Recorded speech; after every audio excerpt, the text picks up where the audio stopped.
Chers amis, heureux de vous retrouver pour cette troisième rencontre des Fraternités de Carême sur le livre de Jonas. Alors, donc on va regarder ensemble le troisième chapitre. Vous avez vu peut-être que ce livre était très bien construit. Il y a 4 chapitres, avec un chapitre 1 et un chapitre 3 qui se répondent, où Jonas voyage d'abord sur la mer, et puis dans le chapitre 3 qu'on voit aujourd'hui, vers Ninive. Et puis entre les deux, le chapitre 2 et le chapitre 4, eh bien, nous avons un petit interlude, un face-à-face entre Jonas et le Seigneur. Alors, dans ce chapitre 3, qu'est-ce qu'on peut repérer ? D'abord, vous avez remarqué que c'était exactement l'extrême inverse de ce chapitre 1, où Jonas fuit l'appel du Seigneur, désobéit complètement à l'ordre qu'il reçoit. Là, cette fois, c'est l'inverse. Jonas écoute le Seigneur, il fait ce qu'on lui demande, il traverse Ninive en appelant à la conversion, et les fruits sont incroyables, puisque tout le monde se convertit, des plus grands aux plus petits, et même des hommes aux animaux. Alors ça peut nous faire réfléchir déjà sur pourquoi faut-il souvent passer par le non avant de passer au oui. Souvent dans la Bible, on voit que les figures que le Seigneur appelle eh bien, font l'expérience de d'abord répondre plutôt non avant de répondre oui et de découvrir que eh bien, on est plutôt appelé à répondre oui au Seigneur. Alors vous avez sans doute remarqué beaucoup de choses dans ce passage. Moi, il y en a une qui a retenu mon attention, c'est l'effet boule de neige de la parole. Je ne sais pas si vous avez remarqué comme la parole avec un grand P et puis avec un petit p, eh bien, s'enchaîne. Alors on a cette parole de Dieu d'abord qui a l'initiative et qui retentit pour Jonas, exactement de la même manière que dans le chapitre 1, en lui disant « Lève-toi et va, proclamer à Ninive et l'appeler à la conversion ».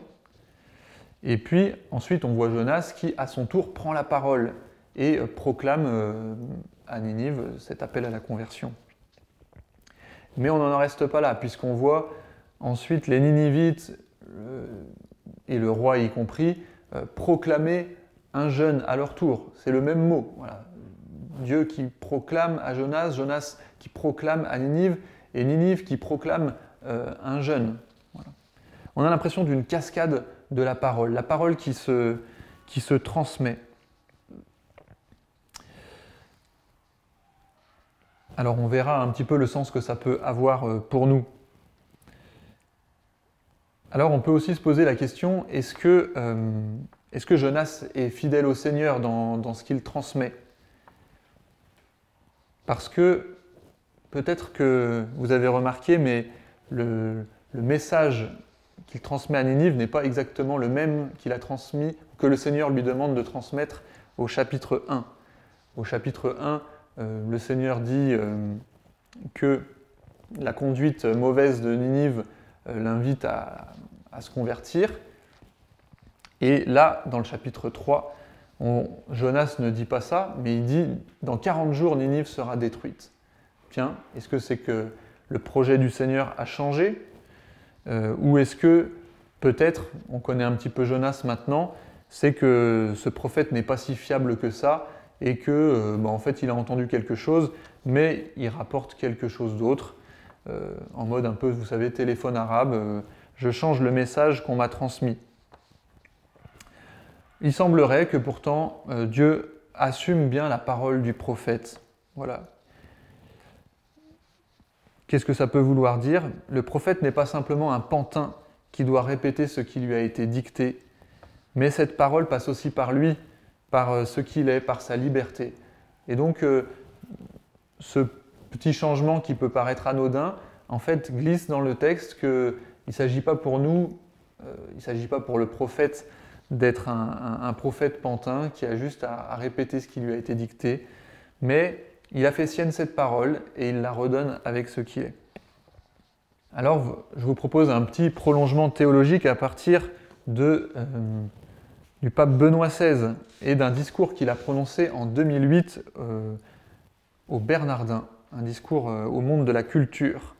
Et dans ce discours, l'idée centrale rejoint un peu le texte qu'on a approfondi ensemble. Il nous dit que la parole de Dieu se dit toujours à nous à travers des paroles humaines.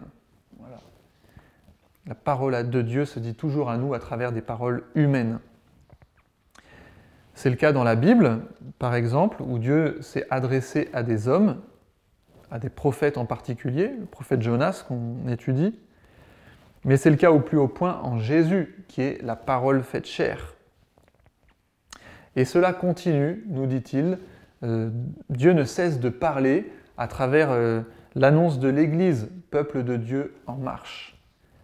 Donc c'est un point commun de toute la révélation que cette parole de Dieu, elle se dit à travers des paroles humaines. Alors c'est d'abord une bonne nouvelle pour nous de prendre conscience de ça, que cette parole de Dieu, elle devient une parole d'homme, parce que ça montre à quel point nous sommes compatibles avec le Seigneur, qu'on peut le trouver au cœur de nos vies, qu'il ne faut pas le chercher dans un ailleurs refuge, mais qu'il parle à travers ce que nous sommes. Mais il y a aussi un risque que pointe Benoît XVI, c'est puisque Dieu se dit toujours à travers des relais humains, eh bien on peut aussi passer à côté et ne pas être capable de voir dans ces relais humains la parole de Dieu qui s'adresse à nous. Donc il y a un enjeu pour décrypter sa présence. Alors ça peut être pour nous, dans cette fraternité, dans notre prière personnelle, une intention de prière pour demander un regard clair pour être capable de voir le Seigneur présent dans chaque lieu de notre vie, en particulier là où on ne l'imagine pas, là où on ne l'attend pas, dans nos lieux d'épreuve et de péché. Eh bien, belle fraternité à vous. À bientôt.